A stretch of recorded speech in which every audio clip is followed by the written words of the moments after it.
O Gazeta Entrevista está debatendo um tema muito interessante e que você com certeza vai acompanhar até o finalzinho, porque eu vou trazer aqui 2 blocos sobre o tema cotas raciais nas universidades públicas brasileiras.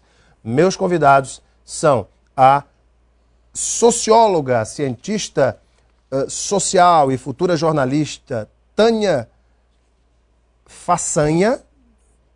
Ela tem um programa chamado Planeta Acre, na Rádio Difusora Acreana, trabalha na Secretaria Municipal de Meio Ambiente e é uma futura jornalista, está aí concluindo seu curso de Comunicação Social com ênfase em jornalismo.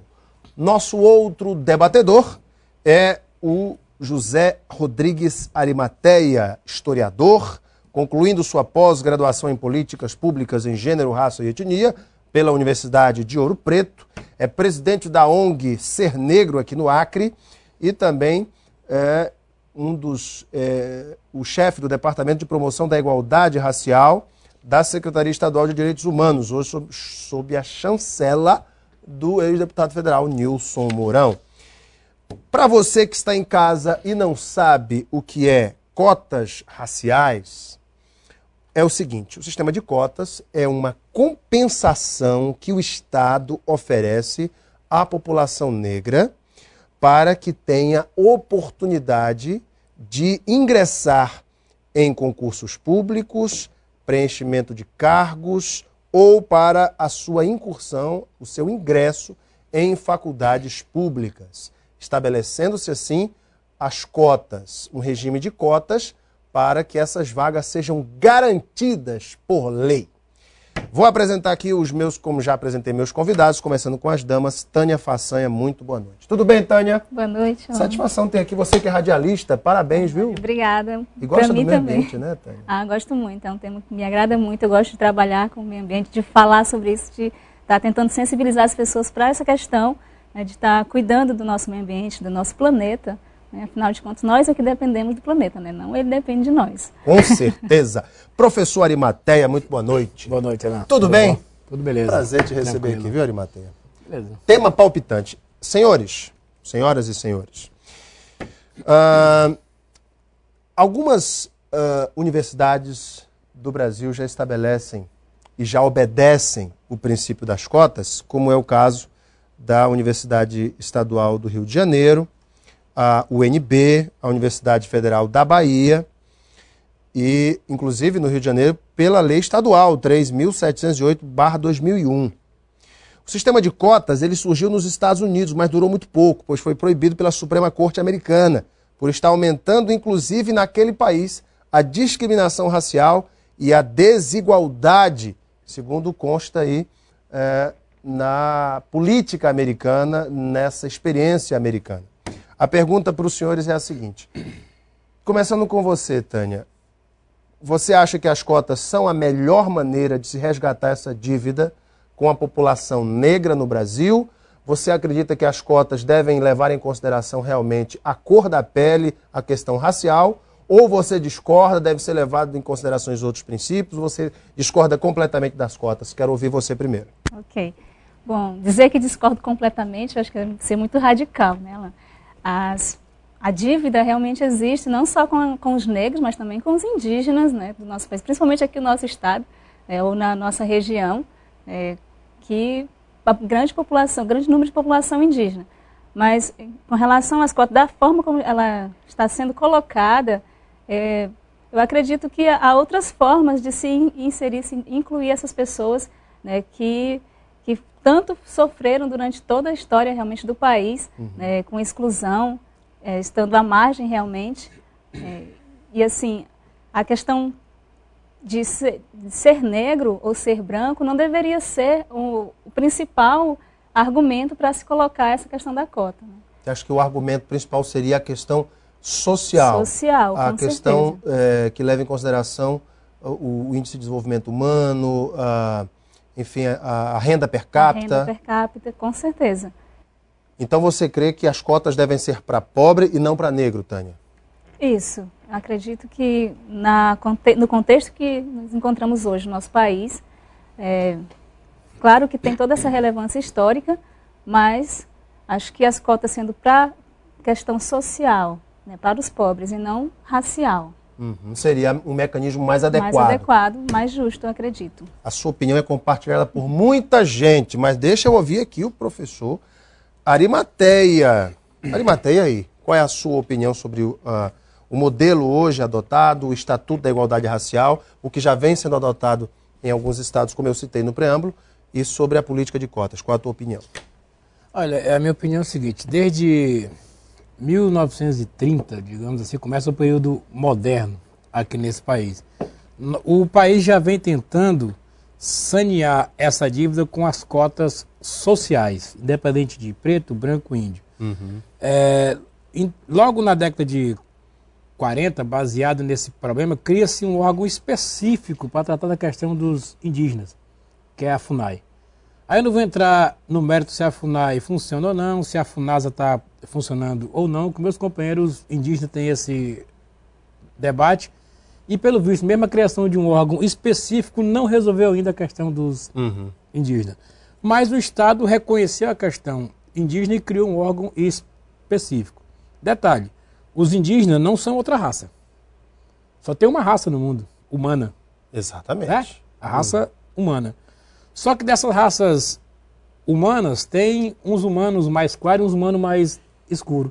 Mais queimadinho. Coincidentemente, esses humanos mais claros estão numa posição social melhor e os humanos mais queimados do sol estão numa situação um pouco menor. A cor da pele é uma alteração biológica, ela é um detalhe como o cabelo, como o nariz, como uma unha. Só que o estereótipo social, agravado com os negros vindo para cá da situação que eles vêm, aonde pra gente o trabalho é uma coisa maldita, a cultura ocidental tem isso, né? Que o trabalho nunca foi coisa, aquele trabalho braçal, ele é um castigo. Então esse trabalho é criado com o negro, tem até um ditado que diz que quem trabalha não tem tempo de ganhar dinheiro. Não é verdade? Então você cria, Alanço, esse estereótipo do trabalho braçal ser pro negro.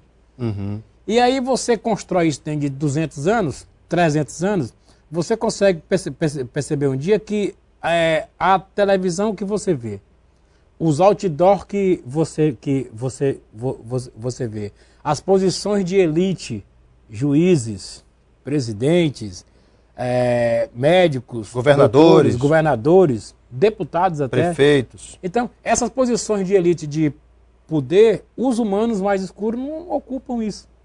E quando você faz a análise histórica, você percebe que isso vem de uma construção que ela é social.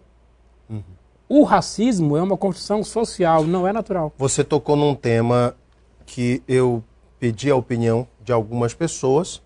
Dr. Marcelo Baceto me disse o seguinte: Alan, no Brasil nós temos um racismo velado. Ou seja, as pessoas são racistas, mas não declaram isso de público. Você concorda, Tânia, que existe um racismo velado no Brasil? Ou, como outros dizem, o brasileiro já esqueceu esse negócio de racismo, o brasileiro gosta de todo mundo, enfim. O que você pensa disso? Infelizmente, eu acredito que não só a questão do racismo, mas muitas formas de preconceito existem no país, né, contra a mulher, contra o negro, contra o homossexual. E tudo isso, claro, a gente tem que combater, com certeza. Mas racismo velado existe no Brasil? Bom, eu creio que sim ainda. Ainda existe. Infelizmente, eu creio que sim. E você, Arimateia, concorda com a opinião do Dr. Marcelo Baceto, juiz federal? Existe racismo velado? Concordo, porque é esse racismo que faz com que o negro não ocupe posição de destaque. É aquela coisa do comum. Só que o comum é você tratar todo mundo sem cor, mas essa cor ela não é uma cor escura, da nossa pele mestiça. Mas esse mestiço brasileiro, ele não vem de uma cidade chamada Mestiçolândia. Ele vem de uma composição de negro, de índio e de branco. Onde você consegue perceber no Acre claramente uma cultura branca, europeia, seja do que for, pelas casas. Você consegue perceber uma cultura indígena, mas você não consegue perceber ainda uma cultura negra. Vamos botar fogo nesse debate aqui, porque nosso tempo está esgotando desse bloco. Tem uma opinião aqui que eu achei muito interessante nas redes sociais, que é a opinião do Dilson Marques, glorioso Dilson Marques, que hoje mora em Manaus, mas participou conosco. Ele que assiste toda a programação da TV Gazeta pela Gazeta.net. Ele disse: Alan, tenho assistido a TV Gazeta, sou fã da TV Gazeta e quero participar aí do debate. Eu disse o seguinte: a política de cotas ela é eleitoreira, discriminatória e nociva.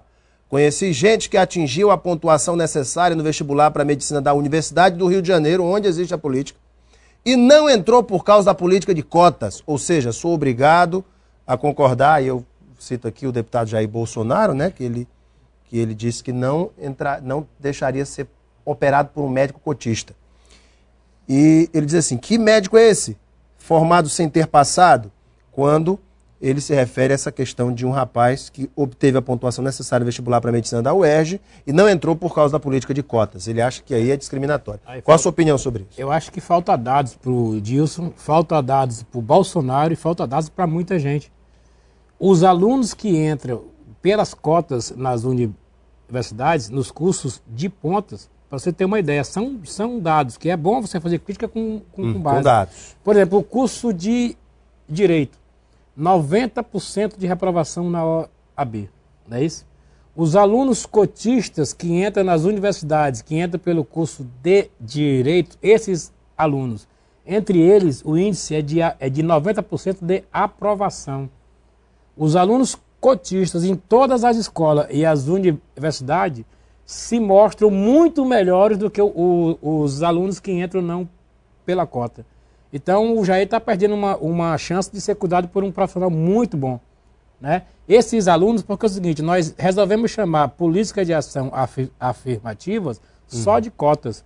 As cotas, elas são temporárias, por isso que a Corte dos Estados Unidos acabou. Acabou com as cotas. As cotas elas vão entrar, digamos assim, em 10 anos. Nos Estados Unidos existe uma população negra de 13%. Até parece que tem muito negro lá, porque você conhece muitos atores negros, muito diretor negro, cantor negro, mas é porque eles conseguem chegar lá. Sobressair. Entendeu? Mas eles tiveram uma política de cota que quando eles chegaram em 13% nas universidades... Foi extinta. Foi extinta. E a cota brasileira, ela é assim, não é eterno. Agora é bom, por exemplo, procurar os dados do Frei Eduardo Carneiro, se eu não me engano. Eduardo Carneiro. Ele tem os dados deles que diz que, olha, todos os alunos cotistas, sem exceção, eles são muito melhores do que os outros que não entram pelas cotas. Polêmico a sua colocação. Eu vou dar uma paradinha para o intervalo, que o nosso tempo esgotou, e vou deixar já um tema polêmico aqui.